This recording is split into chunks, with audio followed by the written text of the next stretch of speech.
Hello दोस्तों, मेरे channel पूजा Singh GK में आपका स्वागत है एक बार फिर से। अभी तक मेरे चैनल को सब्सक्राइब नहीं किए हैं तो मेरे चैनल को सब्सक्राइब कीजिए, लाइक कीजिए एंड अपने दोस्तों के साथ शेयर कीजिए।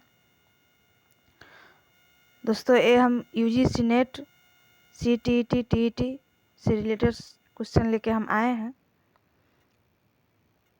जो आप लोगों को बहुत ही हेल्पफुल होगा। इसका टॉपिक है अधिगमकर्ता के गुण एवं विशेषताएं। तो चलते हैं क्वेश्चन एंड आंसर की तरफ। अभी तक मेरे चैनल को सब्सक्राइब आप लोगों ने नहीं किया है तो मेरे चैनल को सब्सक्राइब जरूर कीजिए। चलते हैं क्वेश्चन आंसर की तरफ।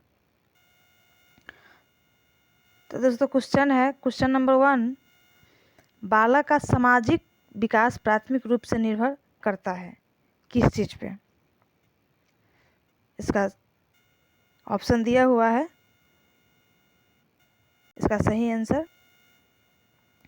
होगा बी, वातावरण पे। किसी भी बच्चे का परवरिश का जो फर्क पड़ता है वो वातावरण सबसे बहुत बड़ा इफेक्टेड होता है। फिर नेक्स्ट क्वेश्चन है क्वेश्चन नंबर 2, वंशानुक्रम का समानता का नियम प्रतिपादित करता है। कौन सा नियम प्रतिपादित करता है? तो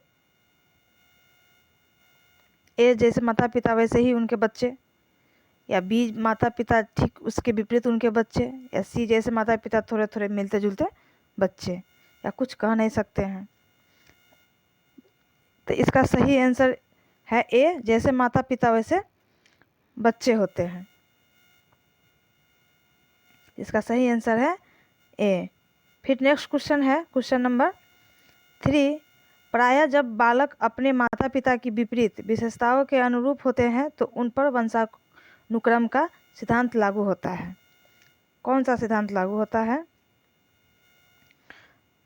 तो इसका सही आंसर है प्रत्यागमन का, जो कि आंसर सी सही होगा। प्रत्यागमन का लागू होता है, सिद्धांत लागू होता है। फिर नेक्स्ट क्वेश्चन है क्वेश्चन नंबर 4, बालकों की व्यवहारिक मूल प्रवृत्तियों का उद्गम स्थल माना जाता है। कौन सा उद्गम स्थल माना जाता है? तो इसका सही आंसर है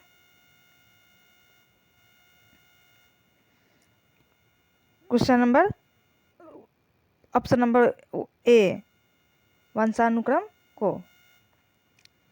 फिर नेक्स्ट क्वेश्चन है क्वेश्चन नंबर 5, बालक का शारीरिक संगठन प्रभावित होता है किस चीज से? तो इसका सही आंसर है ए, वंश से। बालक का शारीरिक संगठन वैसा ही होता है जैसे उनके माता पिता दादा दादी जैसे वंश आता है ना, वैसे ही होता है। तो फिर इसका नेक्स्ट क्वेश्चन है क्वेश्चन नंबर 6, निम्नलिखित में से कौन से बालक में सर्वाधिक शारीरिक क्षमताएं होती है? इसका सही आंसर है ए, एथलेटिक में।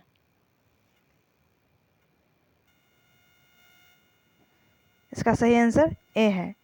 फिर नेक्स्ट क्वेश्चन चलते हैं क्वेश्चन नंबर 7, बालक को मूल प्रवृत्तियों को कहा जाता है। क्या कहा जाता है जो बालक में मूल प्रवृत्ति होता है?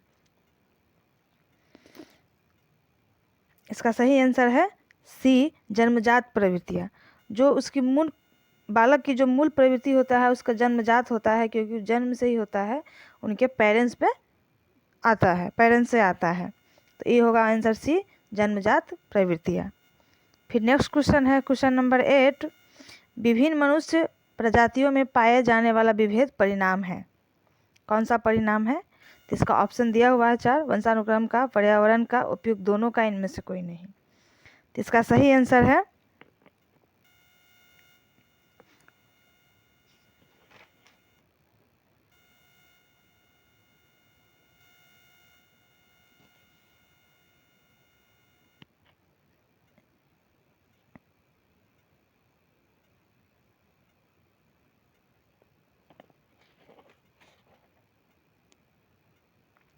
उपयुक्त दोनों का, वंशानुक्रम का, पर्यावरण दोनों का।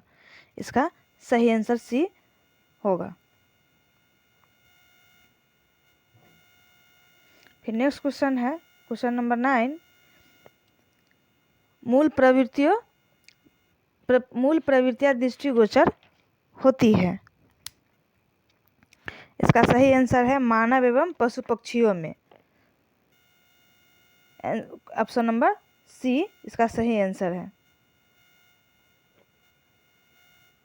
फिर नेक्स्ट क्वेश्चन है क्वेश्चन नंबर 10, मूल प्रवृत्तियों की एक विशेषता है क्या? तो इसका सही आंसर है ए, प्रयोजन मूलकता। तो इसका सही ऑप्शन ए होगा।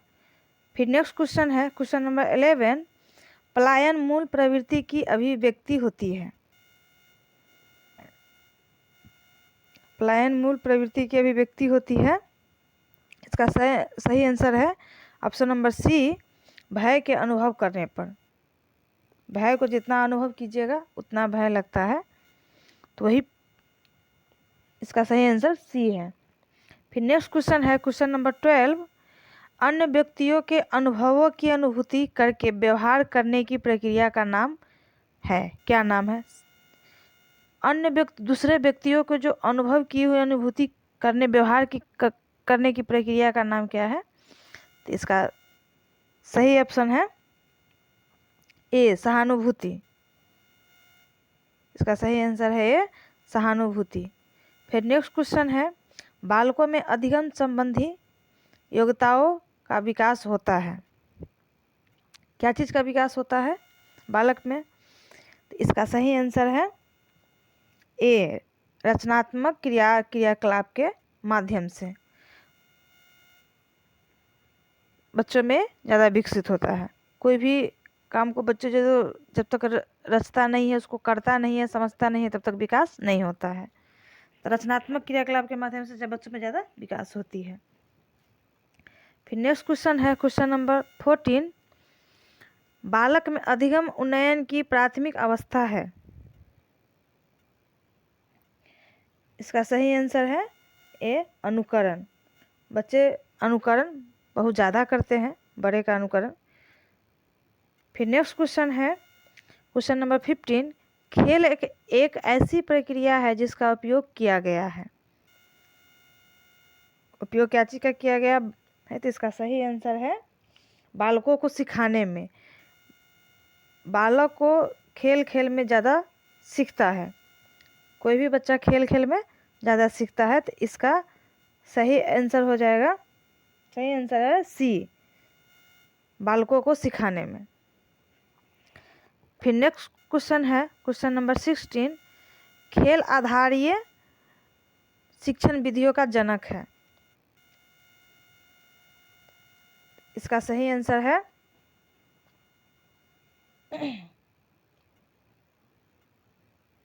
फ्रावेल महोदय।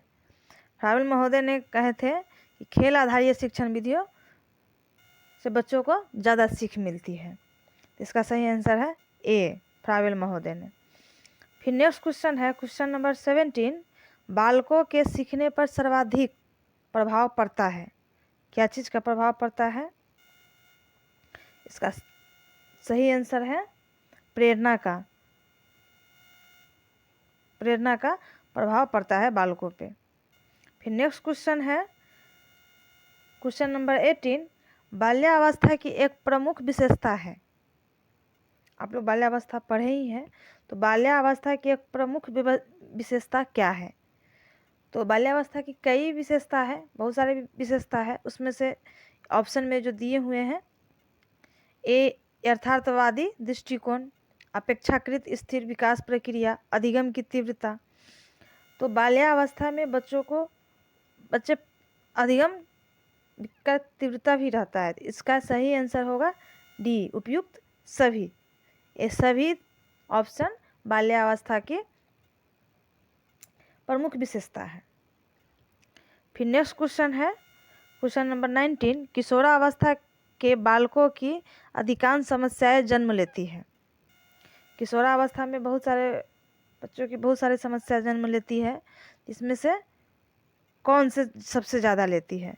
इसका सही आंसर है बी, क्रोध के फलस्वरूप। फिर नेक्स्ट क्वेश्चन है क्वेश्चन नंबर 20, कक्षा के अंदर बालकों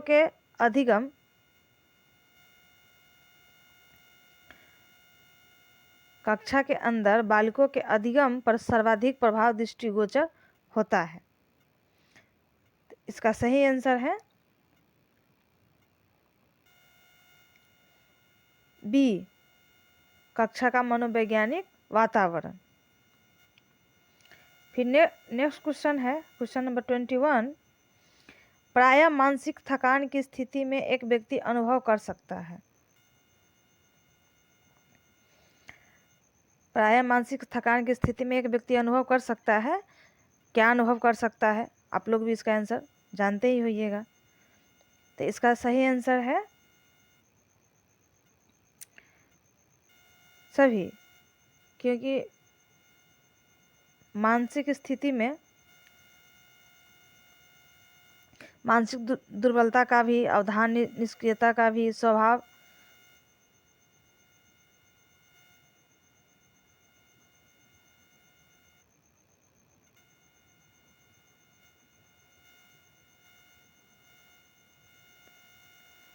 सभी हम लोग अनुभव करते हैं। तो इसमें आंसर सही होगा उपयुक्त में से सभी। फिर नेक्स्ट क्वेश्चन है क्वेश्चन नंबर 22, अवधान को करने के लिए निम्नलिखित उपाय किया जा सकता है। तो इसका सही आंसर होगा क्या? विषय में परिवर्तन, रिलैक्सेशन माने शिथिलता, कोई काम के लिए रुक जाना, धीरे धीरे करना, शांत वातावरण संयोजन, उपयुक्त में से सभी। तो इसका सही आंसर है आपको डी, उपयुक्त में से सभी। फिर नेक्स्ट क्वेश्चन है क्वेश्चन नंबर 23, शैशवावस्था की अवधि मानी गई है।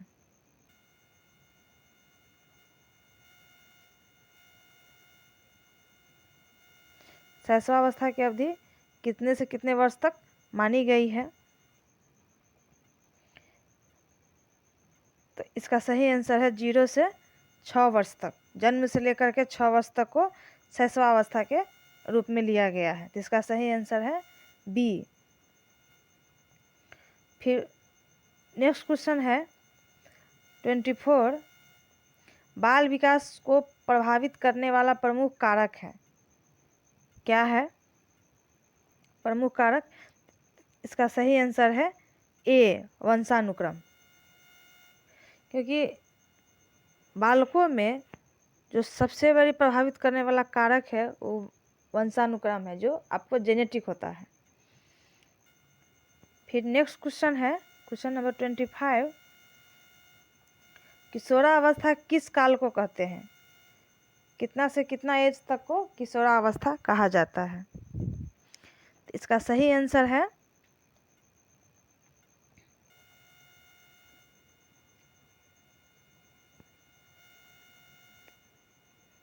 12 से 18 वर्ष तक को, ऑप्शन नंबर बी, 12 से 18 वर्ष तक को किशोरावस्था कहा जाता है। फिर नेक्स्ट क्वेश्चन है क्वेश्चन नंबर 26, निम्नलिखित में से कौन सी अवस्था में आवेग की तीव्रतम स्थिति उत्पन्न हो सकती है? तो सबसे ज़्यादा आवेग मान गुस्सा किस अवस्था में आता है?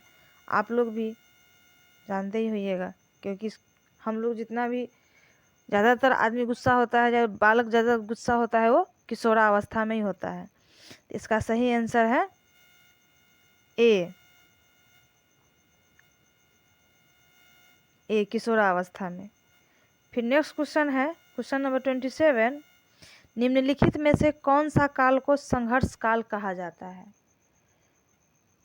तो आप लोग को भी पता होगा कि सबसे ज़्यादा किस काल में हम लोग संघर्ष करते हैं, चाहे पढ़ाई में हो, चाहे अपने फ्यूचर के लिए हो, चाहे पढ़ाई के फ्यूचर में क्या करना है आगे बढ़ने के लिए, सबसे बड़ा संघर्ष काल होता है किशोरावस्था का।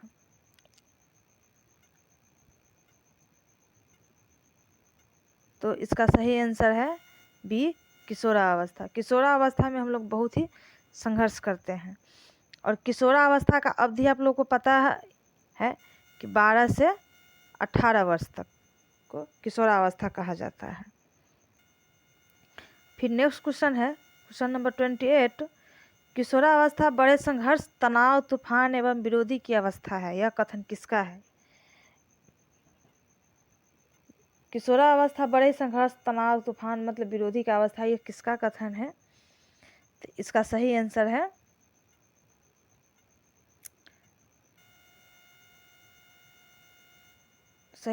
जेल सिल्ड महोदय ने कहे थे। किशोरावस्था बहुत ही संघर्षशील, तनाव, तूफान जैसे अवस्था है, संघर्षशील महोदय ने कहे थे। फिर नेक्स्ट क्वेश्चन है क्वेश्चन नंबर 29। किशोर को निर्देशन के द्वारा किस प्रकार की सहायता प्रदान की जा सकती है?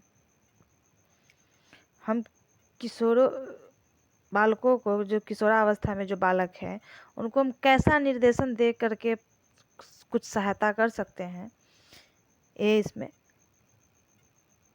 पूछ रहा है। तो इसका सही आंसर है उपयुक्त सभी की, माने डी, ऑप्शन डी। इसमें उचित निर्णय लेने की भी सहायता कर सकते हैं, संवेग नियंत्रण की, बच्चे ज़्यादा गुस्सा हो, चाहे तुरंत गुस्सैला हो जाए, कोई माने फैसला नहीं ले हो, चाहे कुछ सोच नहीं पा रहा हो, कोई पढ़ नहीं, तो उसको हम लोग नियंत्रण करके किशोरावस्था को बताते हैं, सहायता करते हैं। फिर मनोदैहिक परिवर्तनों की प्रति सूझ की, मानसिकता के प्रति, फिजिकली मेंटली जो भी हो, हम लोग सहायता करते हैं। तो इसका सही आंसर है डी, उपयुक्त सभी की। फिर नेक्स्ट क्वेश्चन है क्वेश्चन नंबर 30। किशोर को निर्देशन प्रदान करने का प्रयोजन क्रो एंड क्रो के अनुसार क्या है? क्रो एंड क्रो महोदय ने कहा था किशोर को निर्देशन प्रदान करने का प्रयोजन क्या है, कि हम किस प्रयोजन से उसका सहायता कर रहे हैं। तो अभी हम लोग पढ़े हैं ऊपर में कि स्वास्थ्य संबंधी, यौन संबंधी, यौन संबंधी, मानसिक स्थिरता संबंधी, मानसिक अस्थिरता संबंधी, उपयुक्त सभी। इसका सही आंसर है डी, उपयुक्त सभी, क्योंकि हम सभी तरह से क्रो एंड क्रो जी के अनुसार कहना है कि किशोर को निर्देशन प्रदान करने का प्रयोजन ये सभी है। तो स्वास्थ्य संबंधी हम उसको निर्देश से समझा सकते हैं, यौन संबंधी, मानसिक स्थिरता संबंधी। तो इसका सही आंसर है डी, उपयुक्त सभी। धन्यवाद दोस्तों। आप लोग अभी तक मेरे चैनल को सब्सक्राइब नहीं किए हैं तो मेरे चैनल को सब्सक्राइब कीजिए।